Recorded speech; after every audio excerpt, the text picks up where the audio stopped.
अस्सलाम वालेकुम students, open your mathematics book page number 9। आज का हमारा सेकंड लेक्चर है जिसमें आज हमने एक्सरसाइज 1D कंप्लीट करनी है। उससे पहले हम देखेंगे कि हमने अपने फर्स्ट लेक्चर में क्या किया था। हमने फर्स्ट लेक्चर में some special types of sets की थी जिसमें हमने काफ़ी डेफिनेशंस की थी और उम्मीद है वो आपको याद होंगी। उसमें हमारी एक डेफिनेशन रह गई थी यूनिवर्सल सेट। यूनिवर्सल सेट को डिफ़ाइन करते हैं, uh universal set is a set which contains all the set under consideration. हमारा यूनिवर्सल सेट कौन सा सेट होता है जो सारे सेट को कंटेन करता है अंडर कंसिडरेशन ज़ेरे गौर। फॉर एग्जांपल देखें आगे, एक सेट जे दिया हुआ है जिसमें जनवरी, जुलाई, जून, और सेट ए दिया है जिसमें एलिमेंट्स हैं अप्रैल एंड अगस्त। तो अगर हम इन दोनों सेट्स को देखें, जे में हमारे पास जनवरी, जुलाई और जून दिए गए हैं और ए में अप्रैल और अगस्त यानी कि मंथ ऑफ ईयर दिए गए हैं। तो अगर हम अपना यूनिवर्सल सेट बनाएं तो यूनिवर्सल सेट क्या होगा, is a set which contains all the set, जो सारे सेट्स को कंटेन करता होगा। तो ये हमारा यूनिवर्सल सेट क्या बनेगा, month of the year. Set you is the universal set of the sets J and you. You set क्या है, यूनिवर्सल सेट है दो सेट्स का, जे और यू का। It contains all the elements of set J and A. ये J set और ए set के तमाम एलिमेंट्स को कंटेन करते हैं एंड सम मोर, और कुछ एक्स्ट्रा भी हैं एलिमेंट्स जो कि हमारे इस डायग्राम में देखें। ये सेट जे है, ये सेट ए है जिसमें जनवरी, जून, जुलाई, अप्रैल, अगस्त के अलावा बाकी सारे मंथ ऑफ ईयर भी दिए गए हैं। ये जे सेट, ए सेट और ये हमारा जो कंप्लीट सेट है वो यूनिवर्सल सेट है यू। उसके बाद आप चलें एक्सरसाइज 1D पे। क्वेश्चन नंबर 1 है, make a list of finite set and infinite set from the following.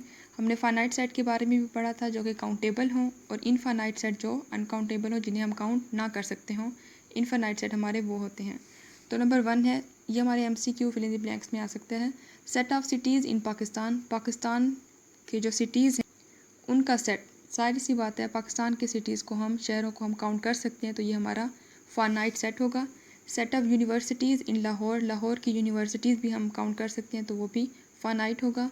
Set of whole number. Whole number हमारे पास क्या होता है, W सेट होता है होल नंबर का। अगर हम देखें उसमें 0 से स्टार्ट होता है, 1 2 3 एंड सो ऑन। ये होता है हमारा इनफाइनाइट सेट। तो ये हमारा क्या होगा, जो हम काउंट नहीं कर सकते, अनलिमिटेड नंबर ऑफ़ एलिमेंट्स हैं, तो ये हमारा set of whole number infinite कहलाएगा।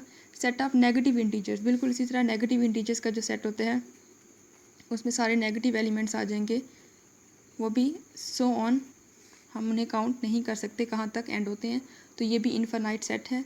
Set of point on a line segment. एक लाइन सेगमेंट है, उसके ऊपर जो पॉइंट्स होते हैं उनका सेट्स, हम उन्हें भी काउंट नहीं कर सकते क्योंकि उसमें इनफाइनाइट नंबर ऑफ पॉइंट्स होते हैं। Set of vowels of the alphabet. Alphabet में जो वोवल्स हैं A, E, I, O, U, हमें पता है कौन कौन से वोवल्स हैं, तो वो हम काउंट कर सकते हैं, तो वो सेट हमारा फाइनाइट कहलाएगा। नंबर 2 पे है, make a list of empty set from the following. हमने नीचे दिए गए क्वेश्चन में से हमने एम्प्टी सेट को बताना है। Set of whole number between 9 and 10। 9 और 10 के दरमियान हमारा कोई भी होल नंबर नहीं आता, तो ये हमारा एक एम्प्टी सेट कहलाएगा। Set of people who landed on Mars before 1994। 1994 से पहले कोई भी ऐसा आदमी नहीं था जो मार्स पे लैंड किया हो, जिसने मार्स पे गया हो, तो ये भी हमारा एक एम्प्टी सेट ही होगा। Set of integers between 4 and 6। 4 और 6 के दरमियान इंटीजर्स का सेट आता है, 5 आता है, नेगेटिव में भी आएंगे, तो ये हमारा एम्प्टी सेट नहीं होगा, ये नॉट एम्प्टी सेट है। सेट ऑफ इवन प्राइम, ये भी हमारा एम्प्टी नहीं है, इवन भी प्राइम भी हमारा 2 होता है। Set of even prime number, तो वो ये हमारा नॉन एम्प्टी कहलाएगा। Set of 3 digit number greater than 1000। 1000 से ग्रेटर 3 डिजिट नंबर, 1000 भी हमारा 4 डिजिट है, तो 1000 से ग्रेटर क्या हो जाएगा, 1001, 1 2 3 4, तो ये हमारा 4 डिजिट नंबर होगा, तो ये हमारा नॉन एम्प्टी सेट होगा। Set of point of intersection of 2 non parallel lines. Parallel lines तो हमारी बिल्कुल इस तरह से होती हैं, ये एक लाइन है, ये दूसरी लाइन है, तो हमने नॉन पैरेलल लेनी है, तो एक लाइन ये होगी, दूसरी लाइन ये होगी, तो इन्होंने कहीं ना कहीं एक दूसरे को इंटरसेक्ट किया, तो ये हमारा क्या होगा, set of point of intersection हो गया ऑफ 2 नॉन पैरेलल लाइंस, तो ये नॉन एम्प्टी कहलाएगा। ठीक है, एम्प्टी नहीं है, कहीं ना कहीं इन्होंने इंटरसेक्ट। क्वेश्चन नंबर 3 पे आ जाए, make a list of the pairs of sets which are equal from the following. हमने क्या करना है, हमने लिस्ट बनानी है पेयर्स ऑफ सेट्स की जो कि इक्वल होंगे इनमें से। तो हमने इनमें से देखना है कौन से सेट्स इक्वल हैं। आपको याद होगा इक्वल सेट कौन से होंगे, दो या दो से ज़्यादा सेट्स को हम इक्वल सेट कहते हैं अगर वो दोनों के दोनों सेट्स जो हैं वो सेम एलिमेंट्स को कंटेन करें। तो इन दोनों जिस तरह आपको दिए गए हैं, दो सेट्स दिए गए हैं हर क्वेश्चन में, तो जो बिल्कुल सेम एलिमेंट्स को कंटेन करेंगे आपने उनको बता देना है वो इक्वल हैं, और जो सेम नहीं होंगे वो इक्वल नहीं होंगे। ये आप लोगों ने खुद करना है। नेक्स्ट पेज पे आ जाएं। Make a list of equivalent sets from the following. तो इक्विवेलेंट सेट्स के बारे में भी आपको याद होगा जो जिनमें नंबर्स ऑफ एलिमेंट सेम हों, यानी अगर सेट ए में 4 एलिमेंट हैं तो सेट बी में भी 4 एलिमेंट हों, सेट सी में 4 हैं तो डी में भी 4 हों। तो अगर नंबर ऑफ़ एलिमेंट्स सेम होंगे, नंबर ऑफ़ एलिमेंट्स को हम एन कहते हैं, अगर वो सेम होंगे तो वो दोनों सेट जो हैं वो इक्विवेलेंट सेट बनाएंगे, अदरवाइज़ वो इक्विवेलेंट सेट नहीं बनाएंगे। तो ये बहुत ईजी है। नंबर 1 पे देख लें, RIFE ये सेट ए में है, FIRE वैसे तो ये अगर हम देखें इक्वल भी हैं और इक्विवेलेंट भी हैं, 1 2 3 4 इसमें हैं और 4 इसमें हैं। सिमिलर पार्ट इसके नेक्स्ट आपने खुद कर लेने हैं। फाइंड द रिलेशन, नंबर 5 पे आ जाएं, between each pair of set A and B. हमने ए सेट और बी सेट के दरमियान रिलेशन बताना है। रिलेशन क्या है और इसको हमने क्या करना है, राइट द रिजल्ट सिम्बोलिकली। हमने इनके रिजल्ट्स को लिखना भी है कि इन दोनों सेट्स के दरमियान रिलेशन क्या है। सेट ए में देखें 1 2 3 4 and so on, infinite set है जो कि हमें नहीं पता कितना एलिमेंट्स है इसमें। सेट बी में देखें 1 2 3 4, तो बी और ए में क्या रिलेशन है, अगर हम देखें हमारा छोटा सेट बी है और एक सेट ए है, बी सेट और ए सेट में हमारा क्या रिलेशन है, अगर हम नोट करें तो सेट बी के जो एलिमेंट्स हैं सारे के सारे वो सेट ए में हैं। 1 2 3 4 ये सारे के सारे 1 2 3 4 इसमें मौजूद हैं। तो बी के सारे एलिमेंट्स अगर ए में हैं तो बी क्या है, ए का सबसेट है। ठीक है, तो हमने सबसेट की डेफिनेशन ये नीचे लिखी हुई है, यहाँ आप दोबारा से देख लें। If each element of set A is also an element of another set B, अगर सेट ए का हर एलिमेंट सेट बी का भी एलिमेंट हो, then set A is called the subset of set B. तो ए को B का हम सबसेट कहेंगे।